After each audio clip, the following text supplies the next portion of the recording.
Estamos de volta com o debate entre os candidatos à presidência da República. Neste segundo bloco, como eu disse, eu vou sortear os temas de cada pergunta. A ordem dos candidatos que perguntam já foi sorteada numa reunião com os assessores deles. Todos vão fazer perguntas e sempre há algum candidato que ainda não tenha sido questionado nesse bloco. Vamos ver então qual será o primeiro tema de pergunta neste bloco. Aqui está. Custo Brasil é o tema da primeira pergunta, que será feita pelo candidato do PSOL, Guilherme Boulos. Eu peço ao senhor que se aproxime e, com a mesma dinâmica do primeiro bloco, o senhor escolhe a quem vai fazer a pergunta, candidato. Eu vou perguntar novamente ao Geraldo Alckmin. Candidato Alckmin, por favor, pode se aproximar. Lembrando, então, o tema é Custo Brasil. Alckmin, primeiro só fazer uma correção em relação ao bloco anterior. Nós poderemos citar vários casos da reforma trabalhista. Mulher grávida poder trabalhar em local insalubre, terceirização generalizada. O trabalhador brasileiro sabe disso. Agora, falam muito de custo Brasil, como se o grande empresário é que arcasse com a conta. No seu governo em São Paulo, Alckmin, foram 15 bilhões em desonerações fiscais para os grandes empresários, mais do que se destinou para as universidades públicas. É essa política que você quer levar para o Brasil? Olha, primeiro destacar sobre a questão da reforma trabalhista, que ela não tira um direito. Um funcionário de uma empresa terceirizada tem o mesmo direito do outro. É da economia moderna você fazer a atividade principal. Você, quando faz uma montadora, você vai recebendo. Várias empresas prestam o serviço. Isso é normal, é natural, não tem um direito a menos. A questão de grávida precisa ser regulamentada e eu vou corrigi-la.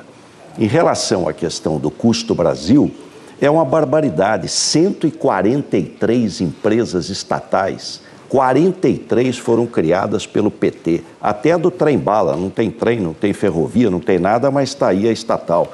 É preciso uma reforma do Estado, que eu vou fazer, como fiz em São Paulo. A crise pegou o Brasil inteiro. Todo o Brasil teve crise. São Paulo fizemos superávit de 5,3 bilhões de reais. E reduzindo o imposto para o contribuinte. Nós reduzimos o imposto de remédio.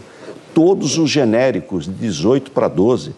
Reduzimos o imposto do etanol, do carro, da pessoa que põe o etanol, combustível, de 25 para 12, é o menor do país. Zerei o ICMS do trigo, da farinha do trigo, do pão, do macarrão, das bolachas sem recheio. Reduzimos imposto em quase todas as áreas. Agora, eu defendo a reforma tributária. Tempo, candidato.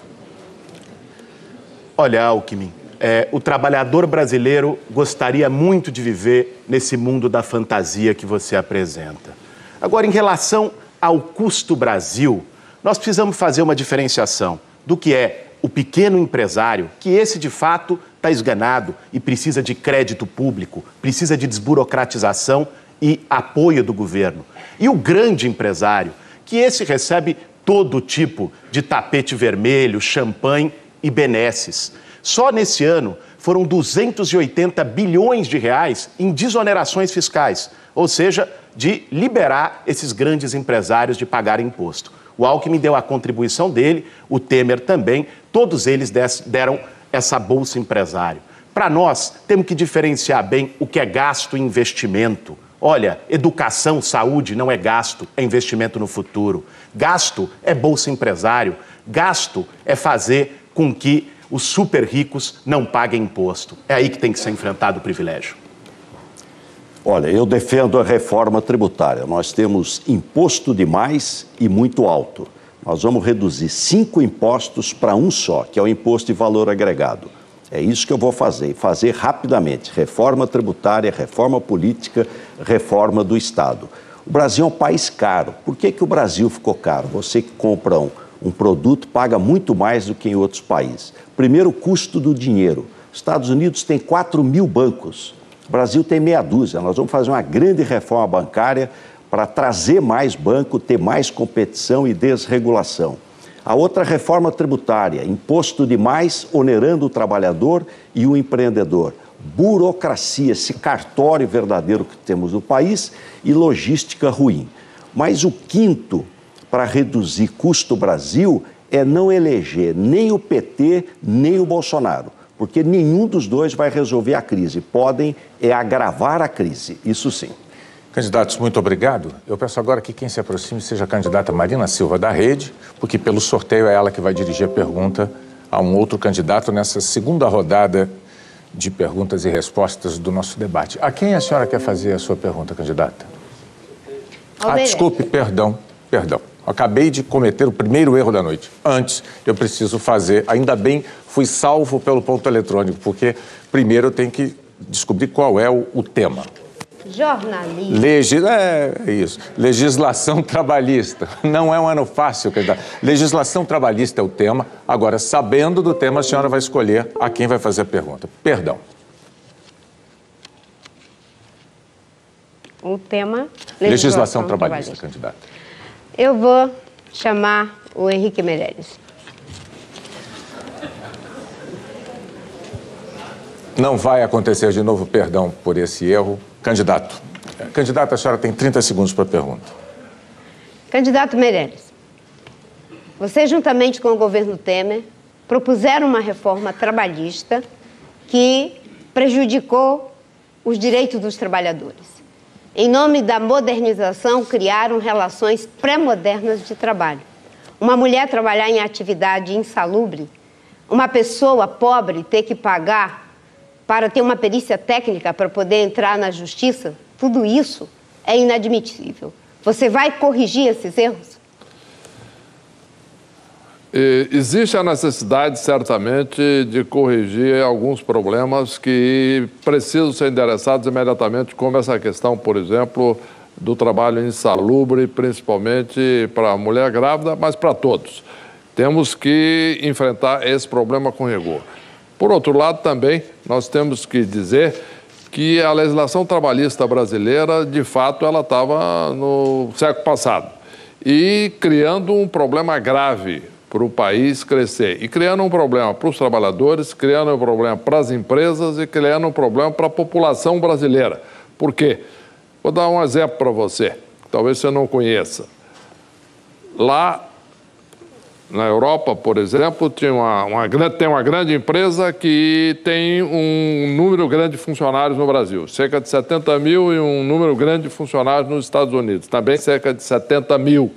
Esta mesma empresa, nos Estados Unidos, tem 27 causas trabalhistas e tem 2 advogados trabalhando em período parcial. No Brasil, 25 mil causas trabalhistas e 150 advogados. Isso não é bom para os trabalhadores. É a mesma empresa com a mesma prática trabalhista. Nós temos que ter condição de ter um país em que o trabalhador tenha condições de optar qual é o sistema em que ele quer trabalhar. Neste caso, por exemplo, nós temos que ter relações modernas entre o trabalhador e a empresa. É fundamental que se faça uma reforma trabalhista, inclusive para ajudar que os trabalhadores possam entrar na formalidade. Ela é necessária, mas eu vou corrigir todos esses erros que foram cometidos por vocês. E eu vou citar um exemplo que, com certeza, você não conhece. Quando eu era ministra do Meio Ambiente, encontramos em uma fazenda, lá no interior do Pará, mais de 38 pessoas vítimas de trabalho escravo. Uma pessoa que é vítima de trabalho escravo não tem como pagar uma perícia técnica para poder reclamar seus direitos na justiça. Uma pessoa que ganha salário mínimo não tem como fazer uma perícia técnica. Uma mulher grávida tem que ser protegida. E uma pessoa tem que ter o direito a pelo menos 1 hora para poder se alimentar e se conectar consigo mesmo. Eu vou mudar essas atrocidades. O trabalho escravo vai além do problema trabalhista. É uma questão de polícia. Nós temos aqui que garantir que as pessoas sejam tratadas com dignidade. Isso é uma questão de direitos humanos, não é meramente uma questão trabalhista. O país tem que respeitar os seus cidadãos, seja a empresa, seja o governo, seja os trabalhadores e sejam os políticos, que têm que levar a política a séria, tem que levar o eleitor a sério. Tem que levar as pessoas para que não fiquemos aqui simplesmente fazendo demagogia, palavras populistas que possam lhe enganar. Nós temos que trabalhar com seriedade, porque o Brasil precisa melhorar a sua vida, precisa crescer, precisa trabalhar com justiça social, sim, mas com eficiência, para que você possa, trabalhando o mesmo número de horas, com dignidade, ganhar mais, produzir mais e produzir melhor. Candidata Marina, eu agradeço a sua presença. Candidato Meirelles, eu peço ao senhor que fique onde está, porque é o senhor que vai fazer a próxima pergunta sobre o tema que eu vou sortear aqui, saúde. Agora o senhor diz a quem o senhor quer fazer a pergunta sobre saúde. Álvaro, por favor. Candidato Álvaro Dias. 30 segundos para a pergunta, por favor, candidato. Candidato, nós temos uma situação de saúde dramática no Brasil. Já por um longo tempo, nós temos uma população que tem um serviço de qualidade baixa do SUS. Nós temos que informatizar o SUS, sim, mas o que nós podemos fazer para garantir que as pessoas tenham um atendimento de primeira qualidade, que possam, estando doentes, ser atendidos imediatamente e não esperar em fila durante, inclusive, a madrugada? Em primeiro lugar, não roubar. E segundo, ter competência de gestão. Vocês não tiveram. O senhor estava lá. O senhor foi chamado, esteve lá, em todos esses governos, Lula, Dilma e Temer. O senhor esconde a Dilma? Esteve lá como autoridade olímpica no governo Dilma. Não esconda a dona Dilma. Na verdade, nos últimos 15 anos, 160 bilhões de reais que estavam provisionados para a saúde foram desviados. Aí o que ocorreu? Os procedimentos médicos tiveram pagamentos defasados e foram comprometidos. O SUS, que é um grande programa, acabou sendo um programa pífio, um desastre, um caos. O que é preciso fazer? Revitalizar o SUS com a tabela única, priorizar a atenção básica, porque aí apenas 20% do doente chegará a atendimento de média e alta complexidade, reduziremos o sofrimento do povo e reduziremos as despesas do governo. Portanto, a questão de saúde, o Banco Mundial já disse, não é uma questão só de dinheiro, é de competência, planejamento, organização e menos corrupção. Eu tenho a ficha limpa. Eu não fui nunca, em nenhum momento, acusado de corrupção. Eu sou um candidato da minha história e não tenho nenhum processo, porque o meu foco é a competência.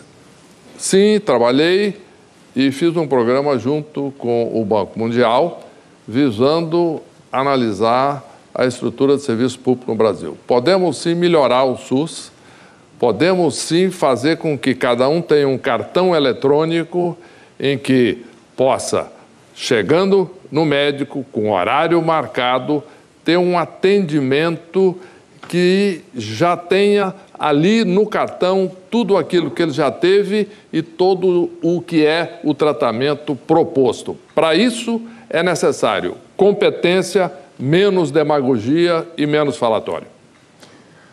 Candidato Tréplica agora. Eu ia falar só de saúde dessa vez, mas o senhor me deu a grande oportunidade de dizer que ficha limpa não tem quem é cúmplice de corrupção, quem participa de governo que se transforma em organização criminosa. O senhor leu a delação do Palocci? O senhor leu a delação do Marcos Valério? O senhor estava lá. O senhor admite gastar 1 bilhão e 400 milhões de reais numa campanha eleitoral? Quantas casas se construiria no Minha Casa Minha Vida com 1 bilhão e 400 milhões de reais. Mas em matéria de saúde, eu vou também instituir, se for presidente da República, que Deus me permita ser presidente, eu vou instituir o médico federal, no lugar dos mais médicos, que é outra corrupção. É dinheiro que vai para Cuba um balaio de dinheiro. Tempo, e candidato. Volta uma cestinha para o Brasil. Tempo. Muito obrigado. Candidato Meirelles, o senhor pode retornar. Candidato Álvaro Dias, o senhor permaneça, por favor. Duas coisas. Eu vou pedir ao senhor que se mantenha centralizado para que não fuja do enquadramento da Câmara. Ok. Isso. O senhor é que vai fazer a próxima pergunta, mas é a nossa bancada cinza que serve como referência para o senhor. Eu vou sortear o tema e depois o senhor diz para quem vai fazer a pergunta. Gastos públicos. Gastos públicos é o tema da sua pergunta para qual candidato, por favor? Quem sobrou aí, William? Nós temos Guilherme Boulos, Marina Silva, Fernando Haddad e Ciro Gomes. O Fernando Haddad, claro.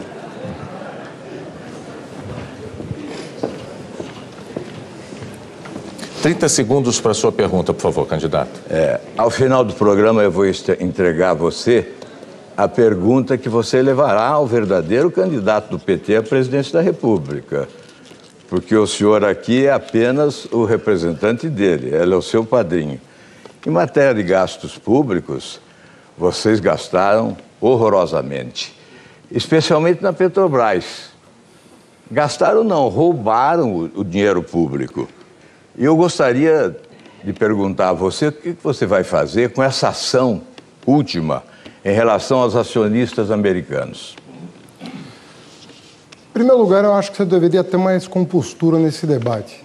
O senhor não respeita tempo, não respeita seus adversários, não respeita as regras do debate, faz brincadeira com coisa séria, coisa muito séria. Eu quero dizer para o senhor que, em termos de gastos públicos, os nossos governos, pela primeira vez, colocaram o pobre no orçamento. Todos os programas sociais conhecidos no Brasil, Minha Casa Minha Vida, Luz para Todos, ProUni, universidades públicas federais, institutos federais, transposição do São Francisco, o que o senhor imaginar foi feito nos governos nossos, né, com os resultados sociais conhecidos. Agora, nós vamos retomar muita coisa que vocês destruíram, estão destruindo. Nós vamos retomar o crescimento do Brasil, diminuindo os impostos dos mais pobres, para que eles aumentem o poder de compra e possam voltar a comprar para ativar a economia e gerar empregos. Nós vamos enquadrar os bancos, porque os bancos estão cobrando juros extorsivos da população, sobretudo do empresário, daquele que precisa fazer um crediário e daquele que está endividado e não consegue pagar as suas contas. Nós vamos fazer tudo o que for necessário, a reforma fiscal para retomar os investimentos públicos gerando emprego. É isso que eu vou fazer a partir de 1º de janeiro de 2019. Olha, eu não estou brincando. Estou falando muito sério. Olho no olho, papo direto. Vocês é que são uma brincadeira governando. E, aliás, quando você fala do seu desempenho no Ministério da Educação, eu fico pensando que você estava na Dinamarca. Mas o que eu estou dizendo é que só nesta ação da Petrobras, na última, de 20 bilhões, esse acordo para evitar o prosseguimento de uma ação judicial de acionistas americanos, porque a Petrobras foi assaltada pelo PT nos últimos anos, foi pilhada 20 bilhões de reais. Sabe o que significa isso? A construção de 200 mil casas, onde morariam 4 pessoas, igual, 4 pessoas, 800 mil pessoas, igual a capital de Maceió. É levar Maceió com o Renan Calheiros e com o Collor para Nova York. Candidato. Esse é o tamanho do roubo do PT só nesse caso. Candidato Álvaro Dias, eu interrompo por causa do tempo e peço ao senhor, por favor, que dê um passinho à sua direita para se centralizar em relação a essa mesa cinza, senão o senhor não aparece. Eu quero ficar bem de frente do Haddad. Candidato Haddad, 1 minuto. É porque senão o senhor encobre o outro candidato com aquela câmera que está atrás do senhor. É esse o pedido que eu lhe faço mais uma vez. Candidato Haddad, agora sim, por favor, 1 minuto. O senhor está atrapalhado em relação ao tempo e ao espaço. O senhor precisa se situar aqui. Só em relação ao PT... 15 bilhões de dólares custava a Petrobras quando nós assumimos. Hoje ela custa 80 bilhões de dólares a valor de mercado. Sabe por quê? Porque nós multiplicamos por 10 o investimento da Petrobras. Sem isso, nós jamais acharíamos o pré-sal, que é o passaporte para o futuro, se vocês pararem de vender para os americanos o que é do povo. Eu vou retomar o petróleo da Petrobras para investir em saúde e educação. E você aprovou uma lei para alienar para os americanos o que é dos brasileiros.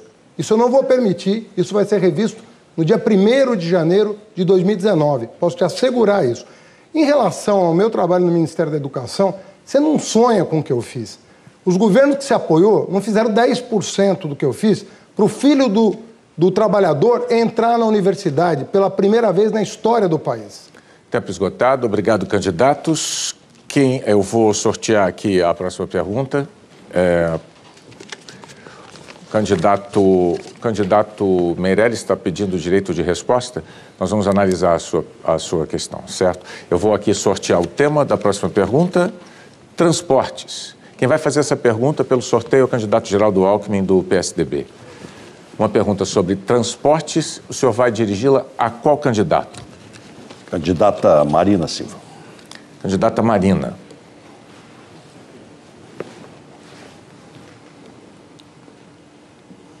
Trinta segundos para a pergunta, candidato. Marina, eu viajei bastante nesse período da campanha eleitoral, verificando os grandes problemas de transporte e de logística.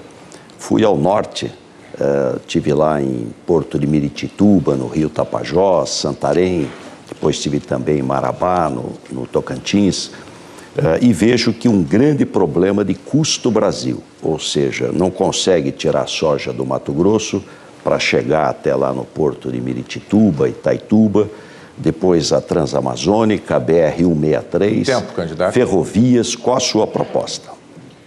Minha proposta é de que se tenha infraestrutura para o desenvolvimento sustentável. Quando eu fui ministra do Meio Ambiente, tive a oportunidade de fazer os licenciamentos mais difíceis, inclusive a BR-163, que liga a estrada Cuiabá-Santarém. E eu tenho a exata noção da dificuldade que temos em relação à infraestrutura do Brasil. Hoje nós perdemos 30% da nossa produção agrícola por falta de infraestrutura logística, por falta de armazenamento, por falta de portos. E no meu plano de governo, nós vamos trabalhar diferentes modais. Vamos investir em rodovias, recuperando e criando algumas. Vamos investir em hidrovias. Na Amazônia há um potencial muito grande, inclusive no estado do Amazonas é o que tem o maior potencial. E vamos investir em ferrovias, que é um transporte mais barato, ambientalmente mais sustentável e mais adequado para algumas regiões do Brasil. A infraestrutura gera emprego, gera renda, gera vida digna, mas tem que ser feito em bases sustentáveis. Não pode ser feito de qualquer jeito. Um projeto, para ser feito, tem que ser economicamente viável, socialmente justo e ambientalmente sustentável, e é isso que nós vamos fazer no Brasil inteiro. Eu pretendo desenvolver um grande programa de obras. Nossa prioridade é emprego, emprego, emprego. Trazer investimento privado para se somar investimento público, hidrovias do Rio Madeira, do Rio Tapajós, do Rio Tocantins, Amazonas, para ir para o norte do mundo toda a nossa produção de alimentos. O Brasil vai ser o maior produtor de proteína animal e de grãos do mundo. Investir também em ferrovias, obras paradas como a Fiol, Transnordestina, imediatamente retomá-las. Se o concessionário não fizer, nós vamos substituí-lo e estabelecer as punições. Integrar com os modais rodoviários e nas grandes cidades, metrô e trem. Transporte de alta capacidade e de qualidade. Metrô, trem, corredores de ônibus, VLT, monotrilhos, qualidade de vida para a família poder chegar mais cedo em casa, ficar com seus filhos e ter vida melhor. Quando eu cheguei no Ministério do Meio Ambiente, existiam muitos projetos parados. Um deles era a BR-163, da época do governo do PSDB. E eu tenho o compromisso de fazer com que a infraestrutura do nosso país possa ser trabalhada em parceria com a iniciativa privada, possa ser trabalhada, sobretudo, ouvindo as populações locais em algumas áreas, sobretudo no caso da Amazônia. Hoje há uma demanda muito grande para que a região possa se desenvolver. E nós vamos fazer isso, porque temos capacidade técnica e temos autoridade para poder debater com a sociedade quais são os projetos que podem ser feitos em termos de rodovias, de ferrovias e de hidrovias. E no caso das cidades, nós vamos fazer com que o transporte público seja de qualidade para que não se tenha que viver como se vive aqui em São Paulo, horas e horas dentro de um ônibus. Tempo, candidatos, muito obrigado. Eu peço que retornem aos seus lugares. Candidato Meirelles, o senhor tem direito a uma resposta agora. Daí mesmo, candidato, o senhor não precisa se levantar, porque o senhor foi chamado de cúmplice de corrupção. O senhor tem 1 minuto para se defender da acusação. O candidato Álvaro Dias está confuso, inclusive, sobre o que é um ficha limpa. Eu nunca tive uma acusação sequer por corrupção na vida. Trabalhei 10 anos no serviço público, 33 anos em empresa. Não tenho nenhum processo. Isto é um ficha limpa. E é isso que neste festival de delações e denúncias muito importante que está acontecendo no Brasil, meu nome nunca foi citado. Por quê? Porque o meu trabalho é um trabalho que não diferencia um governo de outro. Eu divido o Brasil entre quem trabalha pelo Brasil e quem não trabalha pelo Brasil. E quem é ficha limpa e quem não é ficha limpa. E eu sou um candidato que tem um histórico de honestidade. Seu tempo, candidato. Obrigado. Por favor, o público não se manifesta. Agora é a vez do candidato do PT, Fernando Haddad. Candidato, o tema da pergunta que o senhor vai fazer é meio ambiente. Quem são os... O senhor precisa fazer a pergunta obrigatoriamente a Ciro Gomes. Pois é.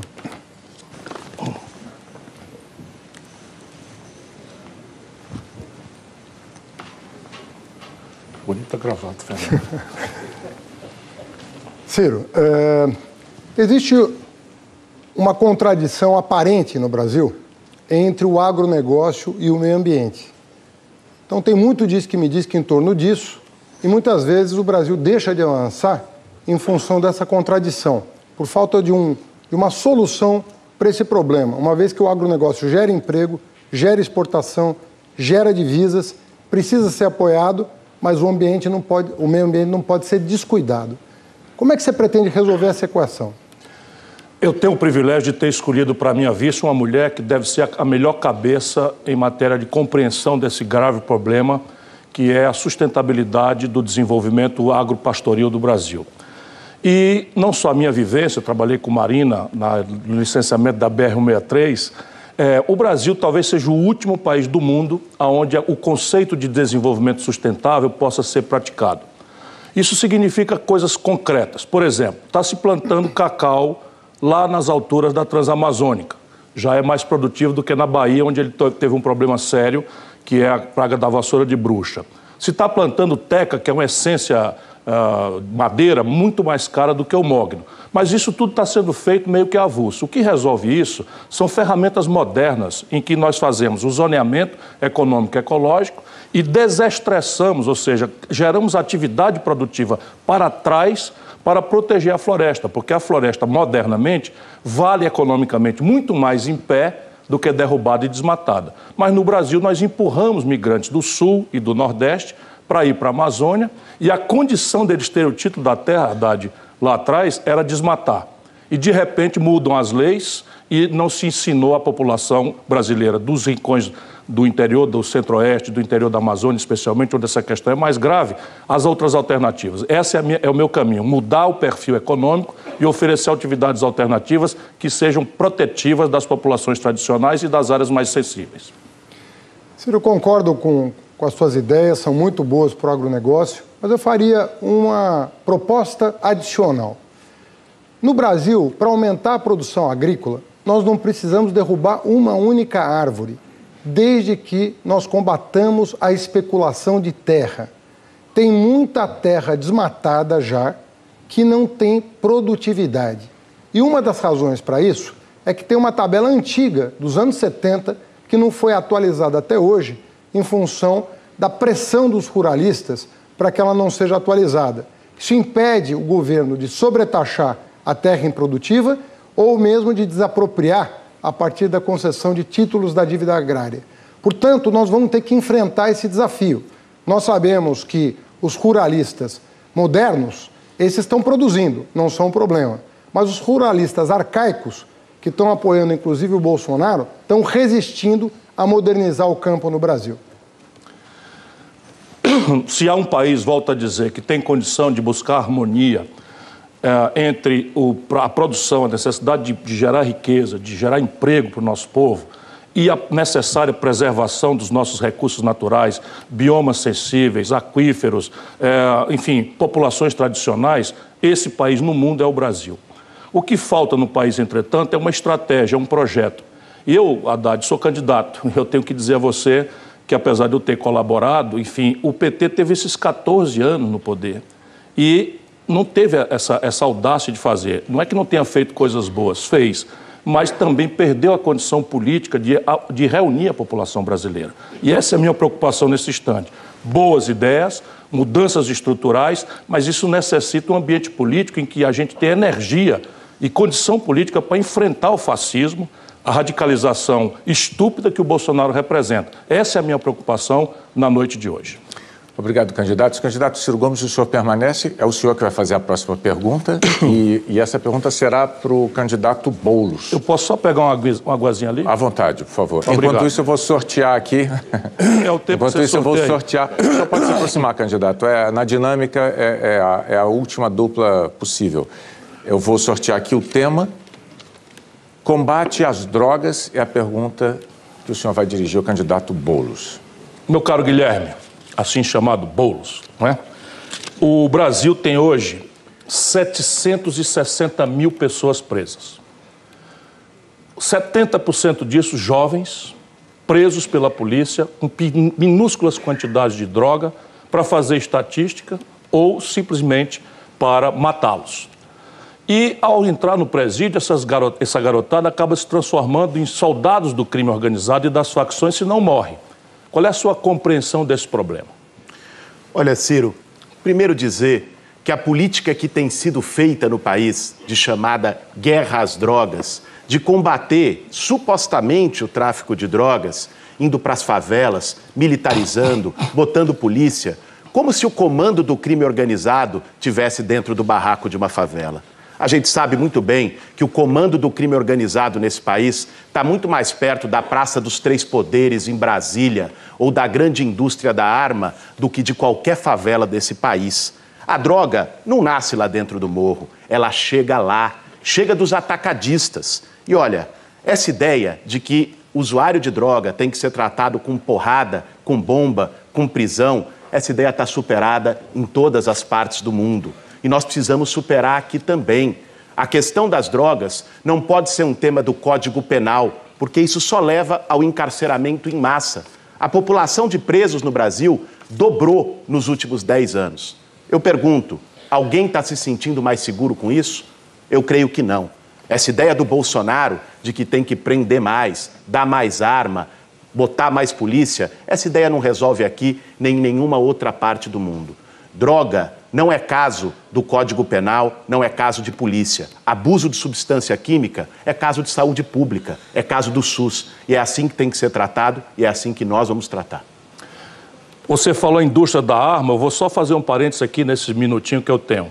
As ações da Taurus, uma fábrica de armas no Brasil, aumentaram 180%. e tem várias pessoas associadas à turma do Bolsonaro ganhando muito dinheiro com a evolução das pesquisas. Isso é o que o Brasil precisa saber. 180%, enquanto a caderneta de poupança do trabalhador e da classe média rende 6% ao ano, quem especulou com ações da fábrica de armas em cima de um discurso de um candidato que fala nisso toda hora e se ausentou do debate aqui, eu queria tirar a máscara dele na frente de todo mundo aqui, ganhou 180% em 60 dias. Esse é um país assaltado. Sobre a questão, entretanto, nós precisamos fazer a correção da lei de 2006.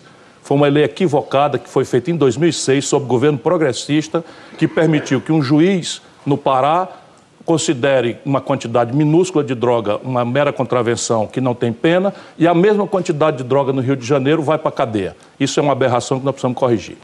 É isso, nós temos que descriminalizar o consumo de drogas e mais do que isso, Ciro, nós temos que rever o modelo de segurança pública no Brasil. Esse modelo está falido. Um modelo que é só repressão, policiamento ostensivo, militarização. O Estado do Rio de Janeiro está sob intervenção militar. Os índices só pioraram. O caminho não é esse. O caminho é, antes de tudo, atuar com prevenção. Nós não queremos construir presídios, nós queremos construir escola. Nós não queremos dar a primeira arma para o nosso jovem, nós queremos dar o primeiro emprego, a oportunidade. E, evidentemente, precisamos resolver o problema de quem hoje é assaltado no ponto de ônibus. Agora, isso não se resolve com mais violência, com mais polícia. Essa não é a receita. Isso se resolve com inteligência, para não deixar a arma chegar onde ela está chegando hoje, combatendo o tráfico de armas e munições que tem relação com as grandes empresas de arma que ganham com isso. Para dar um rápido exemplo, aqui no estado do Rio de Janeiro, a maior apreensão de arma não foi nenhuma favela, foi no aeroporto do Galeão e foi prender o responsável em Miami. Nós estamos concluindo aqui o segundo bloco do nosso debate. Daqui a pouco os candidatos a presidente voltam a fazer perguntas sobre temas livres. Até já.